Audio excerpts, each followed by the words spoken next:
the final one, the last video. Well, the last video of this breathwork training. Wow. I don't know where this is gonna go. So I'm doing something different than I would usually do. I would usually just post a video where I know what I'm gonna be talking about. What I'm gonna do now instead is I'm gonna read passages from the journal that I wrote in during the first part of the journey, so the first 3 months, and then I'll talk about the shifts and some of the other things that happened. But I wanted to start there. I haven't read through it, so I think I might surprise myself just reading some of the passages, because I haven't looked back at all since. So as part of this graduation, I think reading back into the first 3 months of the journey might lead to some interesting realizations.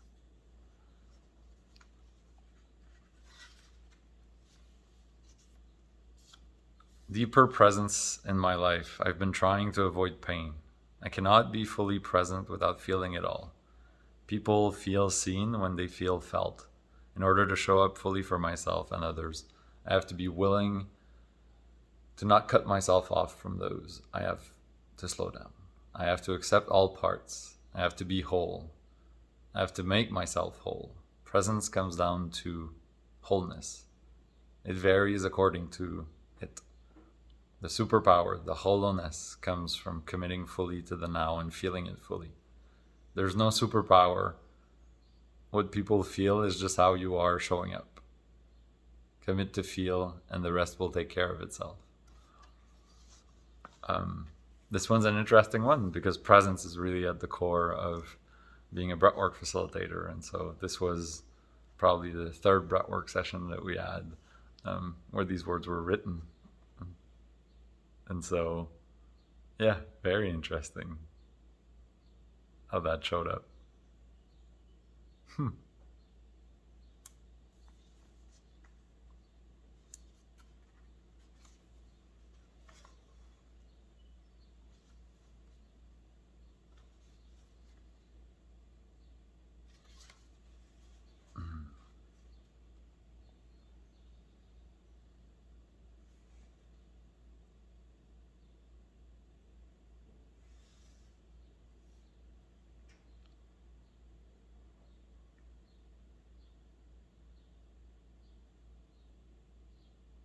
Enjoying the opportunity to slow down right as I wake up. I feel more calm. I can feel clearly tensions in my body. I can sense a natural rhythm to my breath that is slower than usual. This brings a state of ease. My body naturally wants to do less because of it. It feels like an equilibrium that wants to be respected. This state is more contemplative. It creates a certain perspective, a point of view that is less absorbed in the mind and more embodied. And so that was during my daily practices where I was starting to do more coherent breath. And so 5-second inhale, 5-second exhale. And I was noticing how it was changing my breath and what was happening within me as my state was changing. And so that was a part of the journey that was definitely very big for me, as I felt like my breath kept evolving throughout the 9 months. And so I would notice different things in my breath, different breathing patterns through either breath awareness or breath practices. And this would bring me to breathe different or to repattern some of the breathing I was doing. Yeah.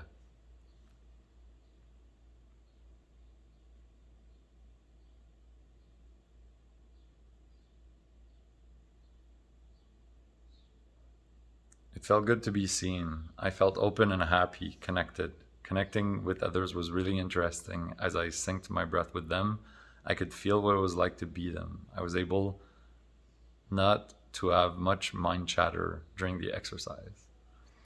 So during the inner journey, online, everybody was spotlighted, or a couple of people were spotlighted, and we would match their breathing as they were spotlighted. And because they were online, people kept their natural breathing rhythm. And as you start breathing like them, connecting with their energy, you get a sense of how it feels to be in their body.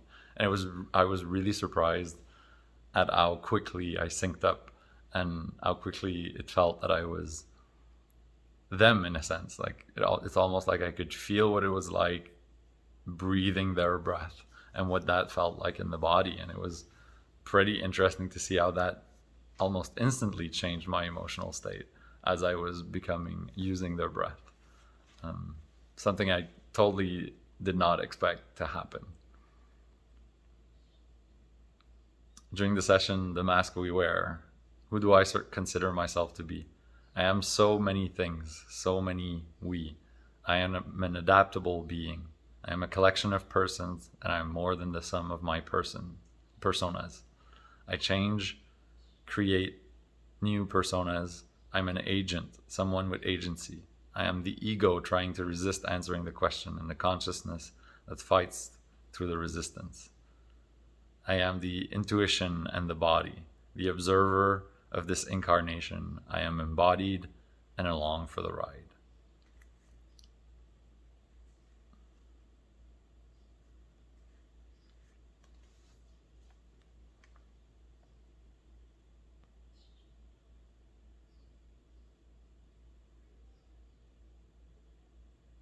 And this allowed me to connect with a really young part of myself where I was very much the observer, and I was thinking a lot, and I would say judging a lot also.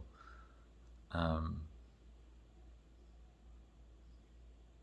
so that part of me allows me to grow and gain perspective on my own issues. And so it's also disconnected because I approach things from a very rational perspective, and it's not necessarily how people connect. So I come out as a robot often. The need is I want to be seen, I want attention, I want the spotlight. So this was a deeply unaware part of me where I didn't understand that this part of me was really playing out and was trying to get the spotlight and trying to be seen in a certain way. And its superpower is that it can explain complex things in a very simple way for people to understand. But it needs rebalancing. It needs to talk less and listen more, and quiet the words until they are wanted. They have to be said. And so this is a mask, and this for me represented the aspect of the raven, which is on my shoulder here, which is a spirit animal that I connected to. And so during the journey, during one of the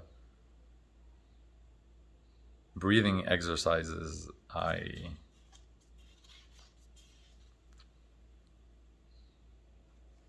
revisited a dream of mine.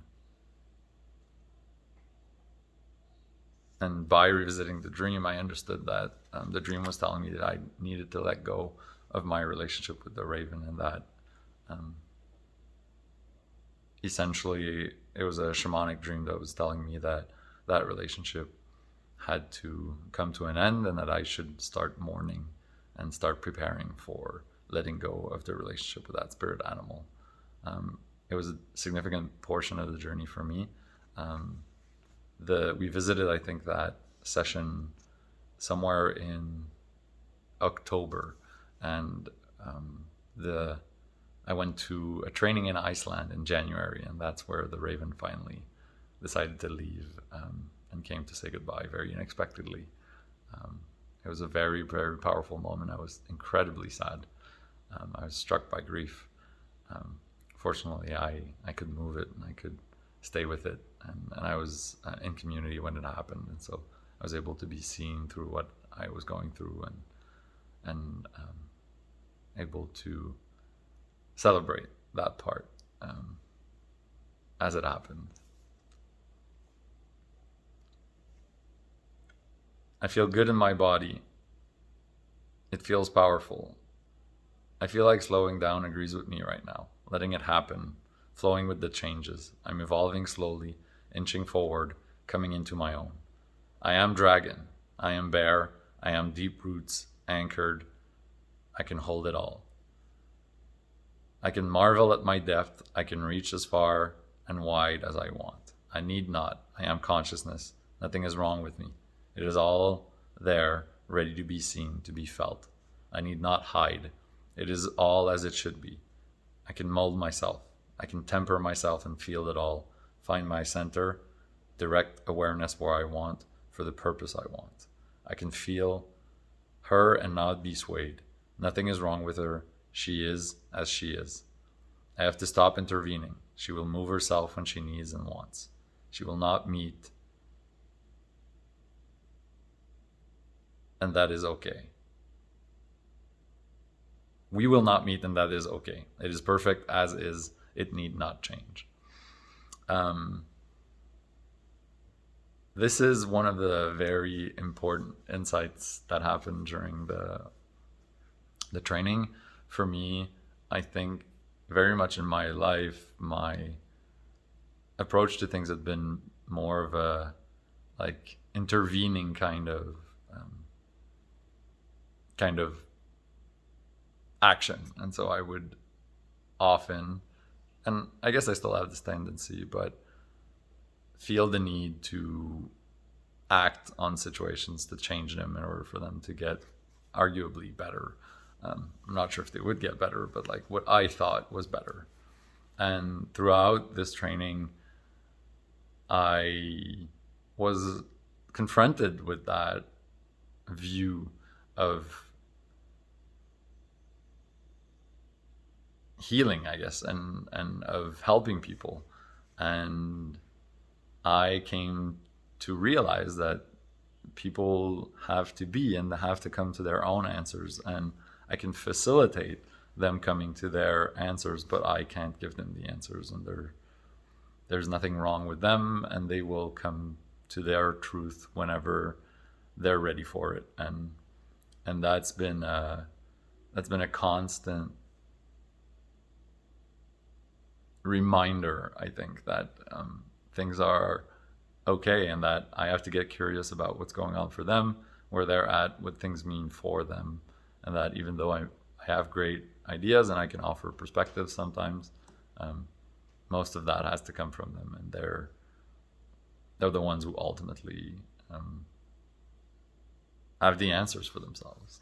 And it's even more powerful when it comes from them, when it doesn't come from you, or me in this case.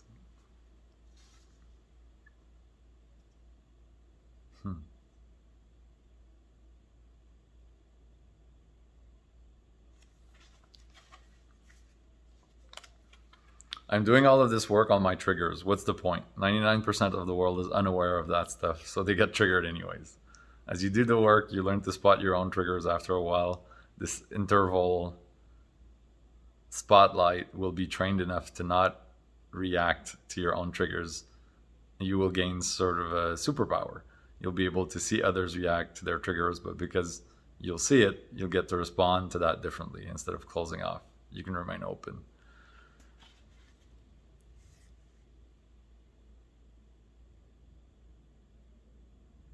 And as you go, you will learn that, well, your triggers are more about you than anything else. And not really, it's not really about you. When someone gets triggered, it's mostly about them.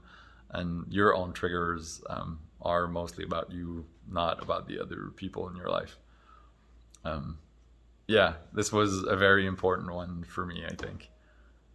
Just realizing that we're all interacting with versions of each other that live in our heads, and oftentimes when people project something onto you, it has nothing to do with you, but it has something to do with what their history is and where they're coming from.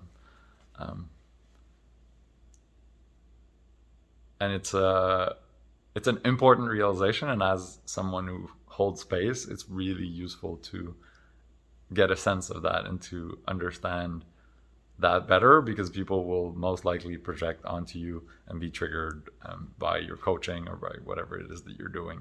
And so gaining that perspective was really helpful for me when we started holding space for breathwork, for one-on-ones.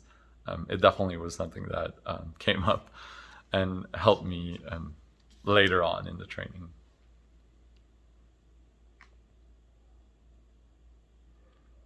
As we awaken from mostly acting or reacting from a subconscious place, where most of our behaviors are done without us being really aware of them, the process of awakening is a process, a journey towards becoming conscious. More and more of your processes come under your own awareness and ultimately control.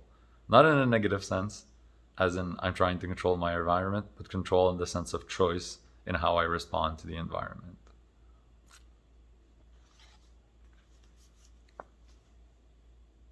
There's a lot to be said about that. I think when it comes down to it, self-regulation, we're talking about self-regulation here, and we're talking about not being a victim of your circumstances anymore. And although I wasn't a victim of my circumstances before I started the breathwork training, I can definitely say that I've become a lot more aware, and I have a lot more choice in terms of my reactions. I have more tools to use. It's made a big difference in how I approach the world, how I react to the world, and how I react to criticism, how I relate to different people. It's affected my relationships, my ability to be present for my partner, for my friends. It's definitely, and this was the first 3 months, but it's definitely been something that's helped me in many different areas, and not just breathwork and facilitating spaces. It's helped me everywhere, and it's definitely made my life better. I had a different journal during the first 3 months, and then at some point I have a shamanic journal, and they merged. It seems that the spiritual and the work in breathwork became one, and I started seeing things as, oh, this is shamanic, and it should go in my shamanic journal. It doesn't need to be in a separate breath journal. And so I started at that point journaling. When I was journaling less because we were breathing less. I started holding space for one-on-ones, but I started writing in my shamanic journal, and I switched at that point.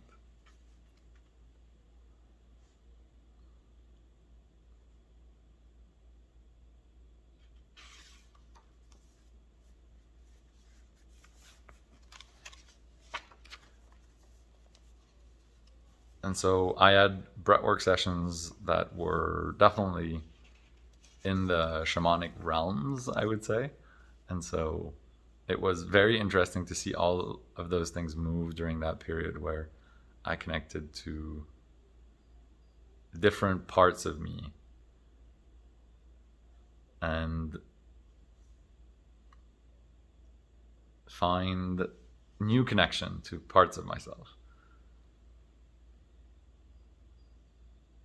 During a breathwork journey, I connected to a very young part of myself that I call baby dragon.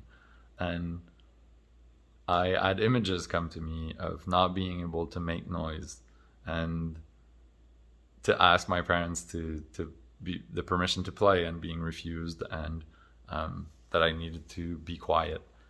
And this was very, very interesting to me. As I reconnected with that part and I reclaimed that part of me, the part of me that wants to make noise, I remembered that I wanted to learn playing harmonica at some point. I had a dog at the time, and I felt like my dog was bothered by the sound of the harmonica, and so I stopped. And to me, this was very interesting to see how these parts of me had just been repressed, and I was repressing them myself even in the face of my dog, as if my dog would judge me for playing harmonica. And I, as I reconnected that part and I reclaimed it, I laughed out loud at like the ways that we trick ourselves and we don't even notice that these are parts of us that, let's say, were shamed when we were younger, or and that we haven't reclaimed, and that we can reclaim, that they're there and accessible if we want to.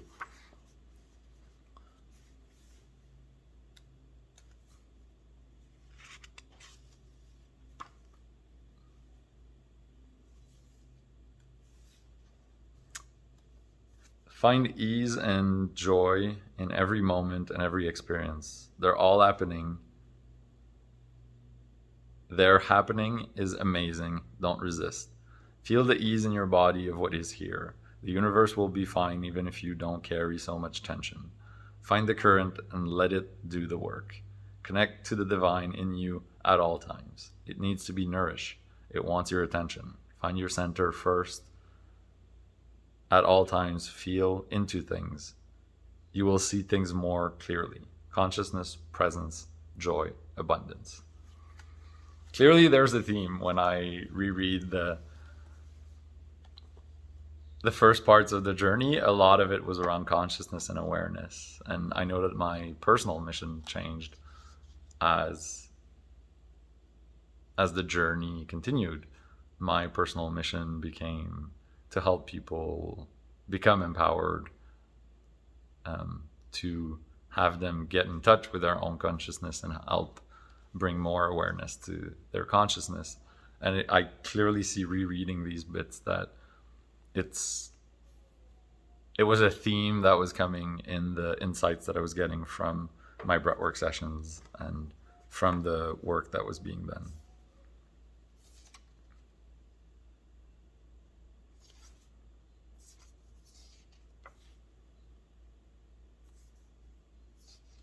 And so that was the journal, for that part of the journey.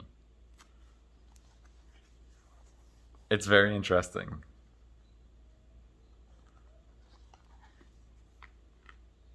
To reread these little bits and pieces and see the thread that was connecting it all, the thread that definitely is emerging for me and from this work. And then going to facilitation, I'd been facilitating for tantric spaces with my partner before this training, and I'd been doing it for about a year when I joined the training, or maybe a little bit under a year. And it was interesting to see that as I was starting to hold space and as I was starting this breathwork facilitation training, it completely changed my outlook on facilitating spaces and on the responsibility of the space holder and on how I approached the spaces that I was holding with my partner, and took it more seriously, in a sense. It wasn't just a hobby anymore. And even though I understood energetically what was needed before, there was a greater understanding of creating safety in the space, of showing up in the space, of preparing for holding space, and clearing my own background stuff. So making sure that I would leave whatever needed to be out of the space when I went into facilitating.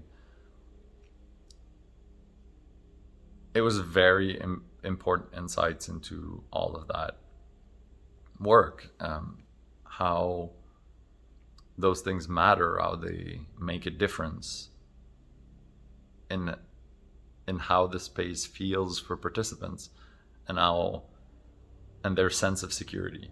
There's something that people feel that is not necessarily in the spoken word, that is not just in the things that are said, but that come from the preparation, that come from the connection, the groundedness, and the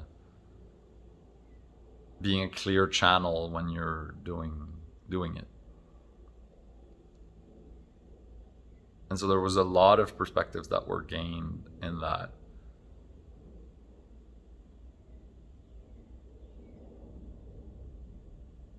for me, there was also perspective on being more yin in my approach.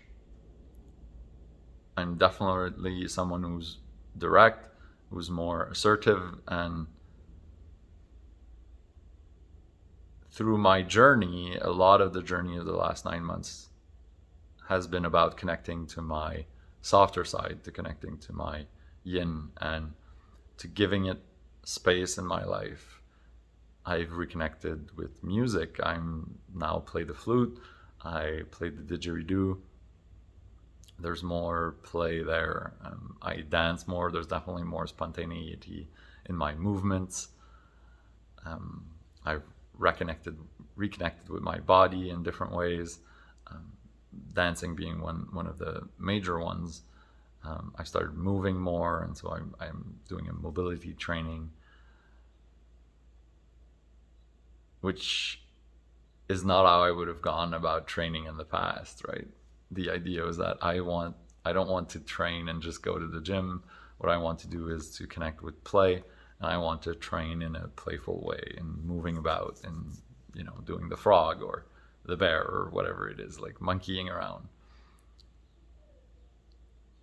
And all of that came about because of insights that came during breathwork sessions or through this training where we were breathing quite a bit. I was breathing every day, and then we had introspective breathwork sessions during the training, during the sessions, the group sessions.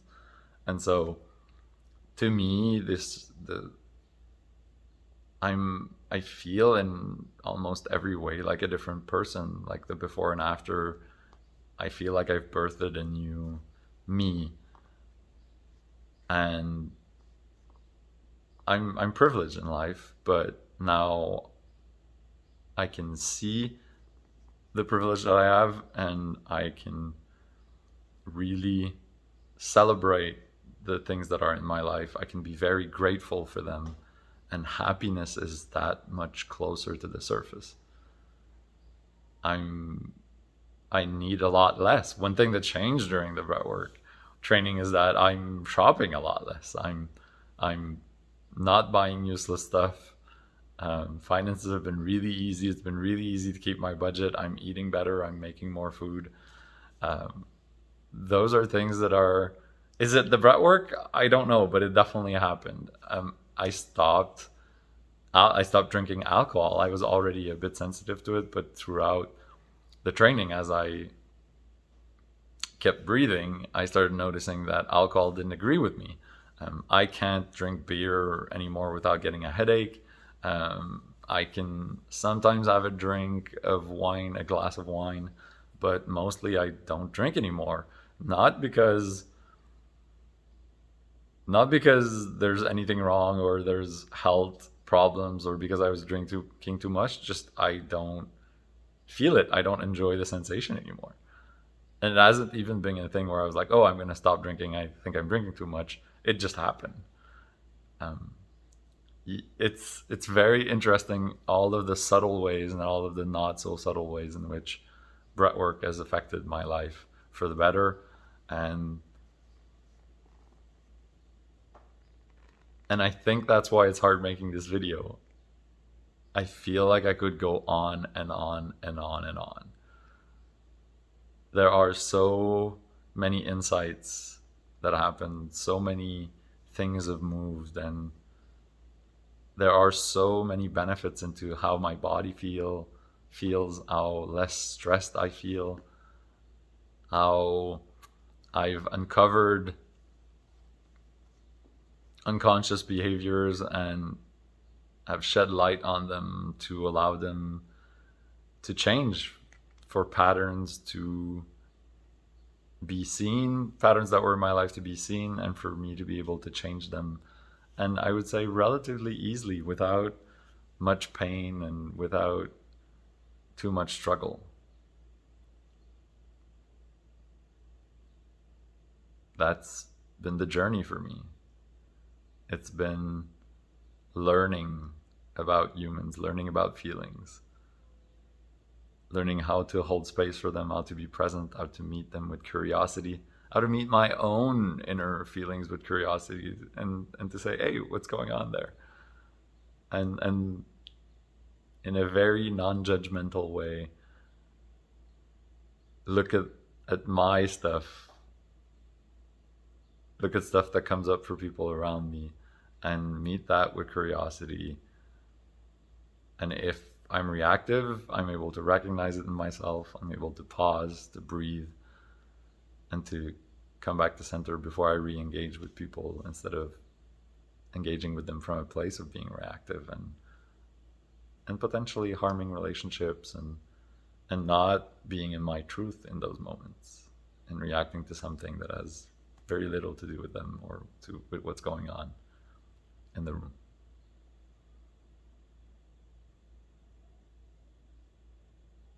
And I think that's it for now.